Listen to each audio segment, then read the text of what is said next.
British সৈন্য অংশ নেবে না ইরানে স্থল অভিযানে, স্টারমার।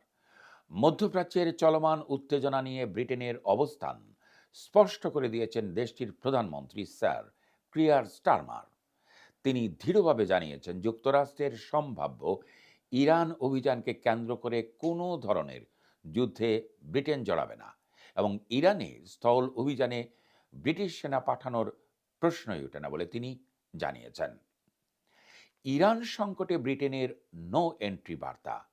সোমবার ৩০শে মার্চ দেয়া এক বক্তব্যে স্টারমার বলেন, এই সংঘাত ব্রিটেনের জন্য নয় এবং এতে জড়িয়ে পড়ার কোনো ইচ্ছেও ব্রিটেনের নেই।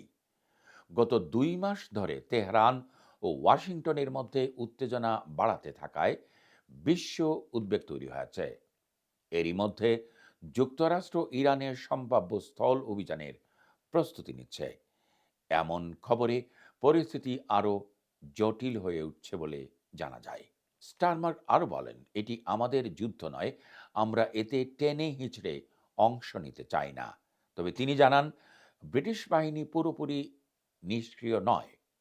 আকাশপথে ব্রিটিশ পাইলটরা টহল দিচ্ছেন এবং দেশের স্বার্থ, নাগরিক ও মিত্রদের সুরক্ষায় প্রতিরক্ষামূলক ভূমিকা পালন করছেন। পাশাপাশি হরমুজ প্রণালীতে নৌ চলাচল স্বাভাবিক রাখতে কাজ চালিয়ে যাচ্ছে যুক্তরাজ্য।